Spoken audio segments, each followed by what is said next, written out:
From intelligence operations against the Iraqi insurgency to a U.S. insurgency against a former U.S. Navy intelligence officer and an Iraqi translator after a forbidden romance. Our guest finds herself under international criminal investigation by the real NCIS, the NSA, the CIA. It's the story of love and war in Iraq. Today, Business Talk with Jim Campbell. Amanda Matti served 6 years in the U.S. Navy as a Russian linguist and intelligence analyst. While deployed to Baghdad, Iraq, she met and fell in love with her Iraqi translator, and she's written all about it in her first book, A Foreign Affair, A True Story of Love and War. And you can't put the book down. It's very good. Welcome, Mandy. Thank you so much for having me, Jim. So you sure know how to get yourself in trouble, eh? I sure did. So, by the way, you start off saying that you're kind of stuck in the NSA, where we think of this glamorous spies and everything, and you talk about a bunch of overpaid bureaucrats waiting to retire. That's really what it felt like. I mean, I spent a lot of my time there twiddling my thumbs, roaming the hallways in the middle of the night. Of course, I was pretty low level. I was maybe 1 or 2 steps below the guy that, sweeps the hallways there. So I definitely didn't have, much of a glamorous job. And, of course, I was a Russian linguist. And at the time, all eyes were in the Middle East. The Cold War was over, so there really wasn't much place for us left there. So we were just kind of on the back burner at that point in time. Okay, so you can start to tell us your story. Somehow you end up in the Iraqi National Intelligence Service in the Green Zone. Go ahead. Well, after 3 years of, like I said, twiddling my thumbs at the NSA, I felt like I hadn't been contributing a whole lot. I was active duty military. I was active duty Navy. I felt like I hadn't contributed a whole lot. I had been sitting behind a desk for 3 years, and the NSA was offering deployments, 120-day deployments to Baghdad to help out with their agency missions out there. And they were open to those of us who were in the military and worked at the agency. And the only requirements were just that you had a security clearance, and you knew general basic intelligence operations. So I really wanted to get out there and help, and so I raised my hand and volunteered to go to Baghdad. All right, tell us about the INIS, and what was it? What was the Green Zone like itself? And one of the things that surprised me, by the way, is we refer to the Iraq we were fighting with as the enemy. Well, the enemy wasn't really the Iraqi people. I mean, when we got over there on the ground, that's the first thing that they tell you is, like, the Iraqis, we're here to liberate them. They're not the enemy. The insurgents, there is a resistance that's buried in there. There's an insurgency. And a lot of the fighters that were in there fighting against the U.S. military were actually foreign fighters that kind of streamed into the country from Syria, when the borders opened after the fall of Saddam. So a lot of the people we were fighting over there that were against us really weren't the Iraqis. So they were careful to tell us that, and we were there to do foreign relations. Ironically, my job title was Foreign Affairs Liaison Officer. And the Green Zone, when I got there, was actually pretty quiet at that point in time. It was summer of 2005. Things had kind of quietened down. The weather started getting hot. Nobody liked to operate in the 120-degree heat, even the insurgents. So it had quieted down a little bit. I was assigned to work in the new INIS, which was the new Iraqi National Intelligence Service that the CIA was building. After, the fall of Saddam, of course, we went in there and dismantled everything, including their old intelligence service. So the CIA really wanted to rebuild some kind of intelligence service back up because we're fighting a guerrilla war over there. It's an urban war. It's very difficult. The enemy is not wearing a uniform. And our troops and the coalition forces had very little actionable intelligence in the field. So it was a priority to get some kind of intelligence service built back up. When I went over there, we were literally building it from the ground up, just beginning to teach the new intelligence service employees who were Iraqi just the basics of intelligence collection, how to properly classify documents, how to properly handle classified documents, how to properly destroy classified documents. We had, people walking into the INIS to work with their camera phones. We're like, no, you can't bring a camera into the intelligence building, just basic stuff like that. And that was our mission on that end, but our primary mission was also foreign affairs. We were there to put a good face on the U.S. government. We wanted these people to understand that we were there to help them. We were their allies. We wanted them to trust us. We were putting a lot of money into building these services. At the time, the Americans still controlled the entire country, but we knew the time was coming we would have to hand the reins over to the new Iraqi government, and then they would have the power to tell us basically to get lost. Okay, so you were responsible for foreign affairs. You took that a little literally, I think. I did. I was really good at tell my us job. Tell us about Fadhil, who's a very interesting guy because he fought side by side with the U.S., really a hero, and he'd also one time before that been a bodyguard of the great Uday Hussein's, one of Saddam's nutcase sons. Well, he wasn't a bodyguard, right? He was part of the Uday Youth, which was kind of like a cross between the Boy Scouts and the YMCA, where, of course, it was just trying to inject nationalism into the young men of Iraq and all that good stuff. Mm-hmm. He was a Christian. He's part of the 3% Christian minority, which Saddam's family actually trusted quite a bit.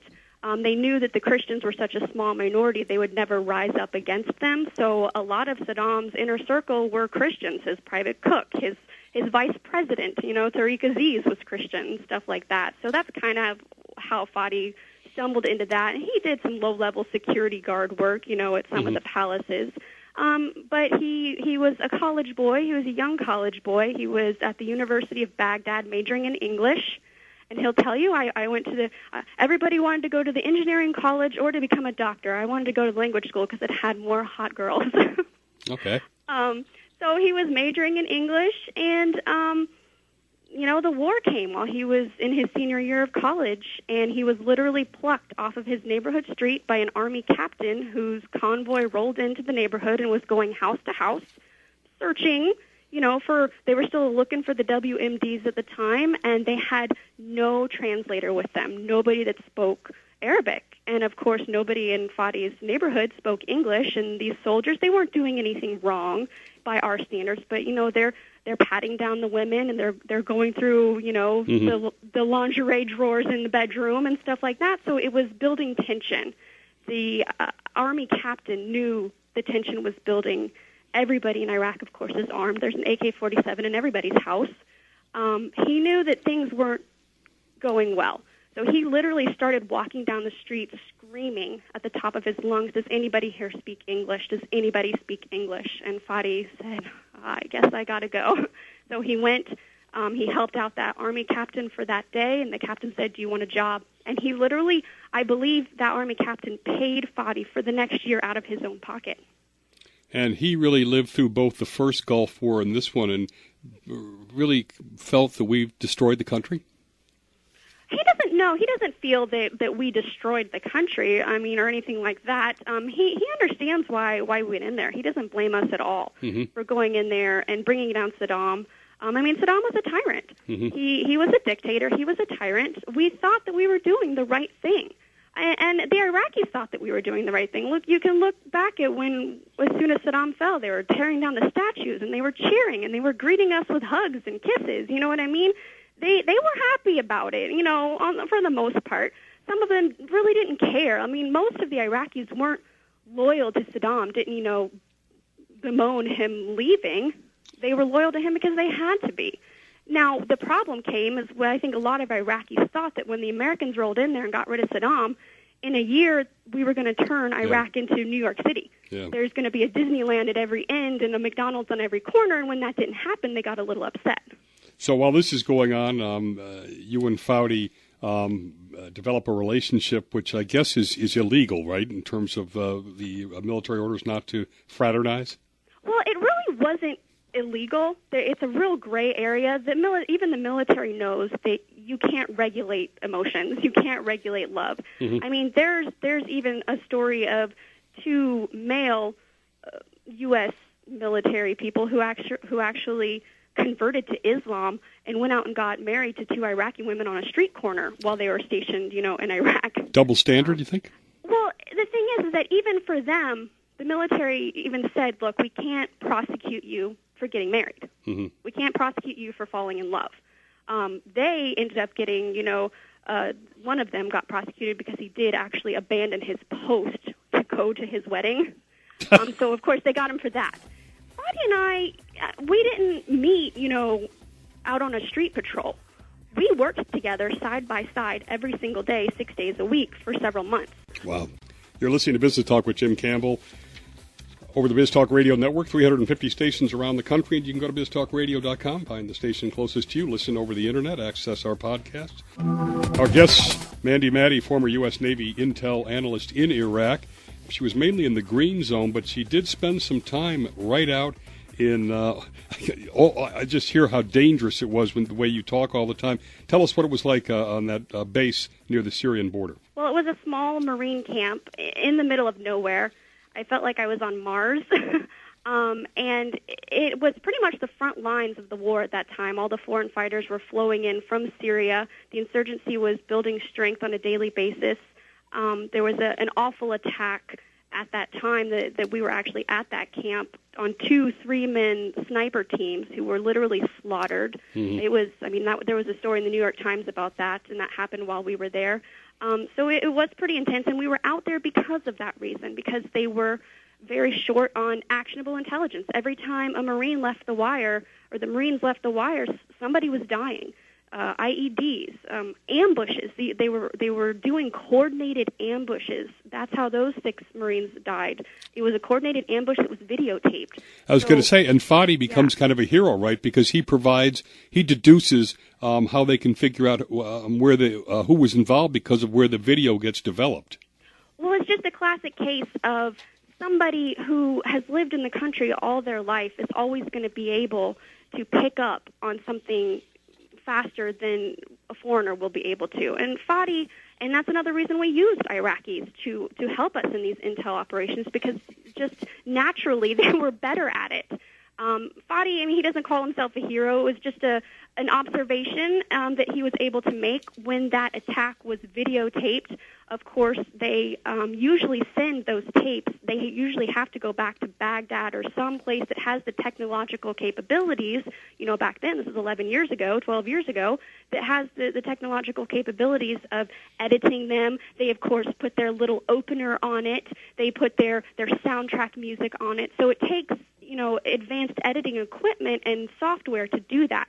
Where we were out in the middle of nowhere, Fadi said, this is equipment that people don't have out here. This video was live on the Internet, edited within a matter of hours after the attack. So Fadi said, this had to have been edited somewhere around here in one of these little towns. Practically nobody has this software, so it had to have been done probably in one of the few, only handful of either an Internet cafe or a computer repair shop of some sort that's out here. And there aren't very many. So we told the Marines that. And, of course, they were like, oh, okay, they jotted it down. I felt like they kind of brushed us off, but obviously they didn't, because a few weeks later they said, you know what, we found the footage. And you guys got commended by the chief U.S. Officer in Iraq, right? That's sort of the height of the good news, and then everything falls apart when it's uncovered that you guys are having this relationship. Talk about what happened to you, and then we'll talk about what happened to Fadi. I was, had a jealous ex-boyfriend back in the States who also worked for the NSA, and he had actually hacked into my personal email account and found an email that I had sent Fadi after we returned from the forward deployment, and he was able to deduce from that email that there was definitely more to our relationship than a working relationship, so he printed it off and surrendered that email to the NSA security office at their headquarters in Fort Meade. And, of course, just, for precautionary, they ejected me from the country. Now, in the meantime, the INIS security group, the Interior Ministry has their own security group. They're competitive. The IM is linked more with the Shia Iranians. They capture Fadi, and the torture described in the book is unbelievable. Tell us a little bit about that. In Baghdad, there was also this shadow war going on it was the sectarian war between the Sunni and the Shiites was beginning, and of course that all originated at the very tippy top of the government echelons. And the INIS, yes, was mainly staffed by Sunnis. They were the ones that had a lot of the experience in the old intelligence service, so the CIA hired a lot of the Sunnis back. There were also Shiites there as well as Christians. Obviously, Fadi was there. But, yes, it was predominantly Sunni at the INIS, and then the predominantly Shiite Interior Ministry looked at this and said, we don't like this. And, of course, they're, kind of being led around by Iran, we feel. And so it was a shadow war, and it was also vengeance. A lot of the Shiites were taking it out on the Sunnis. INIS employees went missing all the time, and they would later be found dumped in an alley somewhere in Baghdad. It was a shadow war that was going on at the beginning of the Sectarian War. And Fadhil suffered with power drills, electrical shocks, beaten badly. I guess when the INIS gets him back out, they tell him he has to fake his funeral. Well, they said that that would probably be a good idea. That was kind of one of the CIA officers there that was kind of privy to our situation that was going on. I'm back in the States at this time, still under intense investigation, not sure if I'm going to be arrested for treason and espionage, something that carries the death penalty. So they're still investigating me, thinking that I shared national secrets with Fadhil. So Fadhil's in this secret prison being interrogated by Iranian-dominated Shiites. So the last thing they wanted was, if I had leaked anything to him, they really didn't want it going to whoever was interrogating him in there. So they kind of had a reason to help him get out of there, and that's eventually what happened. That CIA officer did help get Fadhil out of the prison. We're very thankful to him.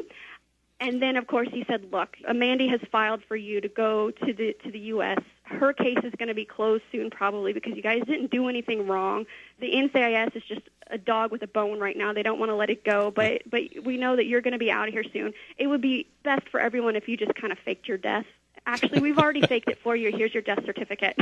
I got to say, you can see why the book is mesmerizing. We're down to the last minute. Tell us how it ended. You're now married in the U.S. Finish us off. We're living the cookie-cutter lifestyle. We celebrate our 10-year wedding anniversary in a few months. We've got 2 beautiful daughters. Fadhil is a real estate agent in San Diego. I work in marketing. But, ironically enough, though, I got kicked out of the military and stripped of my clearance, for having a relationship with this man. And when he immigrated here, he was hired by the Department of Defense and given a security clearance and sent back to Iraq as a translator. You can't make it up. No. So you're going to write another book about all of Fadhil's experiences, right? That's coming next?